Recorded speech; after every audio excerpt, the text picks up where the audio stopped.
ಎಲ್ಲ ಯುವಶಕ್ತಿಗಳನ್ನು ಒಗ್ಗೂಡಿಸಿ ಇವತ್ತು ಅಧಿಕಾರಿ ಶಾಲೆ ಇಟ್ಟು ಆಡಳಿತ ನೀಡ್ತಕ್ಕಂಥ ಒಂದು ದೊಡ್ಡ ಶಕ್ತಿ ಇರ್ತಕ್ಕಂಥದ್ದು ಯುವ ಸಮೂಹ.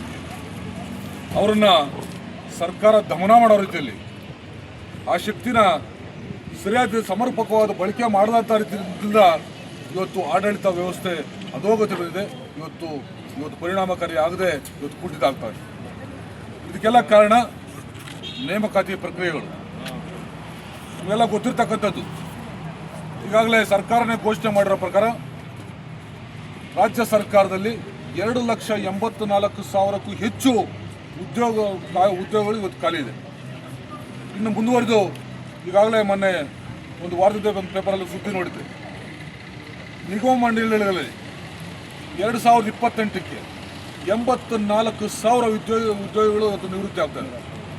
ಅವೆಲ್ಲ ಮಾಡಿ ನೀವು ಹೋಲಿಕೆ ಮಾಡೋದಾದ್ರೆ 3,20,000 ಉದ್ಯೋಗಿಗಳು ಇವತ್ತು ಖಾಲಿ ಇದೆ ಅಂತ ಉದ್ಯೋಗಿಗಳು ಖಾಲಿ ಇದಾವೆ ಅಂದರೆ ಅದರ ಒಂದು ನಿರ್ವಹಣೆ ಯಾರು ಮಾಡ್ಲಿಕ್ಕೆ ಸಾಧ್ಯ ಆಗ್ತದೆ?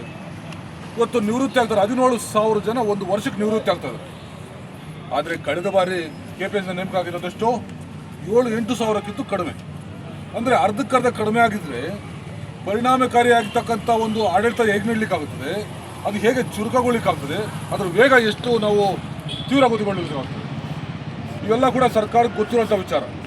ಆದರೆ ಸರ್ಕಾರಕ್ಕೆ ನೇಮಕಾತಿ ಆಗಲಿ, ಸರ್ಕಾರ ಆಡಳಿತ ಚುರುಕುಗೊಳಿಸೋದಾಗಲಿ, ಆಡಳಿತ ಯಂತ್ರನ ಮತ್ತಷ್ಟು ಪರಿಣಾಮಕಾರಿ ಮಾಡೋದಾಗಲಿ, ಯುವಕರಿಗೆ ಉದ್ಯೋಗ ಕೊಡೋದಾಗಲಿ ಯಾವುದೂ ಕಾಳಜಿ ಇಲ್ಲ.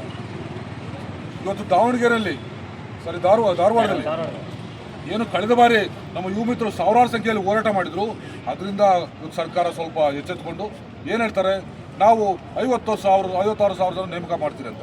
ಅದಕ್ಕೊಂದು ಕಾರಣ ಹೇಳ್ತಾರೆ, ಒಳ ಮೀಸಲಾತಿಯ ಒಂದು ಸಂಘರ್ಷ ಮತ್ತು ಅದರ ಒಂದು ಕಾನೂನಾತ್ಮಕ ಒಂದು ಆಡಳಿತ ಅಡೆತಡೆ ಬರ್ತದೆ ಅಂತೇಳಿ ಅಲ್ಲಿ ತನಕ ಹಾಕಿಟ್ಕೊಳ್ತೀರಿ. ಸರ್ಕಾರ ನಿಮ್ಮದೇ ಇದೆಯಲ್ಲ, ಒಳ ಮೀಸಲಾತಿ ಏನಿದೆ ಅಥವಾ ಬೇರೆ ಮೀಸಲಾತಿಗಳೇನಿದ್ದಾವೆ ಶೀಘ್ರತೆಯಲ್ಲಿ ಪರಿಹಾರ ಕಂಡುಕೊಂಡು ಅದಕ್ಕೆ ಮಾಡೋಂಥ ಕೆಲಸ ಮಾಡಿ. ಹೋರಾಟ ಮಾಡಿದ್ದಕ್ಕೆ ನೀವು ಬರೀ ಕೇವಲ 50,000 ಆದರೆ ಹೋರಾಟ ಮಾಡದೇ ಇರೋ ಯುವಕರ ಗತಿ ಏನು? ಇವತ್ತು ಇಡೀ ಭಾರತ, ವಿಶೇಷವಾಗಿ ಕರ್ನಾಟಕ ಇವತ್ತು ನಿಂತಿರೋದೇ ಯುವಶಕ್ತಿ ಮೇಲೆ. ಅಂಥ ಯುವಶಕ್ತಿನ ನೀವು ದಮನ ಮಾಡೋದಾದರೆ ನೀವು ಕರ್ನಾಟಕದ ಯಾವ ರೀತಿ ಅಭಿವೃದ್ಧಿ ಮಾಡಲಿಕ್ಕಾಗುತ್ತೆ? ಬರೀ ವೋಟ್ ಬ್ಯಾಂಕ್ ಮಾಡಿಕೊಂಡು ನೀವು ಭಾಗಿಗಳ ಹೆಸರಲ್ಲಿ ಜನಕ್ಕೆ ಸರ್ಕಾರದ ಹಣನ ಪೋಲ್ ಮಾಡಿಕೊಂಡು ಯುವಕರಿಗೆ ಉದ್ಯೋಗ ಕೊಡದೆ ನೇಮಕಾತಿ ಪ್ರಕ್ರಿಯೆ ಪ್ರಾರಂಭ ಮಾಡದೆ ನೀವು ನಿರ್ಲಕ್ಷ್ಯ ಮಾಡ್ತಕ್ಕಂಥದ್ದು ಕೇವಲ ಯುವಶಕ್ತಿ ಅಲ್ಲ, ಇಡೀ ಕರ್ನಾಟಕದ ಸರ್ವತೋಮುಖ ಅಭಿವೃದ್ಧಿಗೆ ನೀವು ಮಾಡ್ತಕ್ಕಂಥ ಮಾರಕ. ಇಂಥ ಒಂದು ದುಸ್ಥಿತಿ ತೊಗೊಳ್ತಕ್ಕಂಥ ಒಂದು ಶಾಪ ನಿಮ್ಗೆ ಆ ಒಂದು ಆಪಾದನೆ ನಿಮ್ಮ ಸರ್ಕಾರ ತಪ್ಪಿದ್ದಲ್ಲ. ಆ ನಿಟ್ಟಲ್ಲಿ ಏನು ಇವತ್ತು ದಿವಸ ನೇಮಕಾತಿ ಪ್ರಕ್ರಿಯೆಗಳು ಅದ್ರ ಜೊತೆಯಲ್ಲಿ ವಯೋಮಿತಿನ ಒಂದು ಸಡಿಲಗೊಳಿಸುವಂಥದ್ದು ಏನು ಮಾಡ್ತಾ ಇದೆ. ಹಾಗೆ ಅವ್ರನ್ನ ಮತ್ತೊಂದು ಸಾರಿ ಉದ್ಯೋಗ ಕೊಟ್ಟು ಅವರಿಗೆ ಕಡಿಮೆ ವೇತನದಲ್ಲಿ ಅವ್ರು ದುಡಿಸ್ಕೊಳ್ತದ್ದು ಏನಾಗ್ತಾ ಇದೆ. ಮತ್ತು ಏನು ಈಗಾಗಲೇ ನಮ್ಮ ಸ್ಥಳೀಯ ಖಾಸಗಿ ಸಂಸ್ಥೆಗಳಲ್ಲಿ, ವಿಶೇಷವಾಗಿ ಕೋಲಾರ ಜಿಲ್ಲೆಯಲ್ಲಿ ಹೇಳೋದಾದರೆ ಖಾಸಗಿ ಸಂಸ್ಥೆಗಳಲ್ಲಿ ಇವತ್ತು ಸ್ಥಳೀಯರಿಗೆ ಉದ್ಯೋಗ ಕೊಡ್ತಾ ಇಲ್ಲ. ಕನ್ನಡಿಗರಂದರೆ ಇನ್ನಷ್ಟು ದೂರ ಇಡ್ತಾ ಇದ್ದಾರೆ, ಅಸಡ್ಡೆ ಮಾಡ್ತಾ ಇದ್ದಾರೆ. ಇವೆಲ್ಲ ಕೂಡ ನಾವು ಸಹಿಸಲಾರದಂಥ ಒಂದು ವಿಷಯಗಳು. ಕೋಲಾರ ಜಿಲ್ಲೆಯಲ್ಲಿ, ವಿಶೇಷವಾಗಿ ಕೋಲಾರ ಜಿಲ್ಲೆಯಲ್ಲಿ ಉನ್ನತ ಶಿಕ್ಷಣ ಪಡೆದಿರ್ತಕ್ಕಂಥದ್ದು ಹೆಚ್ಚಿಗೆ ಇರ್ತಕ್ಕಂಥ ಒಂದು ಸಂಖ್ಯೆ ಇರ್ತಕ್ಕಂಥದ್ದು. ಈಗಾಗಲೇ ಅವರು ಓದ್ಕೊಳ್ಳೋದು ಮತ್ತು ಸ್ಪರ್ಧಾತ್ಮಕ ಪರೀಕ್ಷೆಗಳಲ್ಲಿ ಸ್ಪರ್ಧೆ ಮಾಡೋದು ಒಂದು ಭಾಗ. ಆದರೆ ಅದಕ್ಕೆ ಪೂರಕವಾದಂಥ ಒಂದು ವಾತಾವರಣ ಇಲ್ಲ. ಒಂದು ಒಳ್ಳೆಯ ಲೈಬ್ರರಿ ಇಲ್ಲ, ಒಳ್ಳೆಯ ಒಂದು ಕೋಚಿಂಗ್ ಸೆಂಟರ್ ಇಲ್ಲ, ಸರ್ಕಾರಿ ಕೋಚಿಂಗ್ ಸೆಂಟರ್ ಇಲ್ಲ. ಇವೆಲ್ಲ ಕೂಡ ಇವತ್ತೊಂದು ದಿವಸ ಗಮನಿಸಬೇಕಾದದ್ದು. ಇವೆಲ್ಲ ಗೊತ್ತಿರಲಿ, ಕಳೆದ UPSCಯಲ್ಲಿ ಅತಿ ಹೆಚ್ಚು ಇಡೀ ರಾಜ್ಯದಲ್ಲೇ ನಮ್ಮದೇ ಜಿಲ್ಲೆಯಲ್ಲಿ ಅತಿ ಹೆಚ್ಚು ಸಂಖ್ಯೆಯಲ್ಲಿ ಅದು 5 ಸ್ಥಾನಗಳನ್ನು ಗೆಲ್ತಕ್ಕಂಥ ಅಂಥ ಒಂದು ಜಿಲ್ಲೆಯನ್ನು ಕಡೆಗಣಿಸಿ ಒಂದು ಮೂಲಭೂತ ಸೌಕರ್ಯಗಳನ್ನು ಕಳಿಸ್ತಕ್ಕಂಥ ಒಂದು ಹೀನಾಯ ಸ್ಥಿತಿಗೆ ಸರ್ಕಾರ ಹೋಗಿದೆಯಾ? ಅಷ್ಟು ದರಿದ್ರ ಬಂದಿದೆಯಾ ಸರ್ಕಾರಕ್ಕೆ ಅಂತ ನಾನು ಕೇಳ್ತೀನಿ. ಇದೆಲ್ಲ ಕೂಡ ಭಾಳ ಸೂಕ್ಷ್ಮ ಗಮನಿಸಬೇಕು.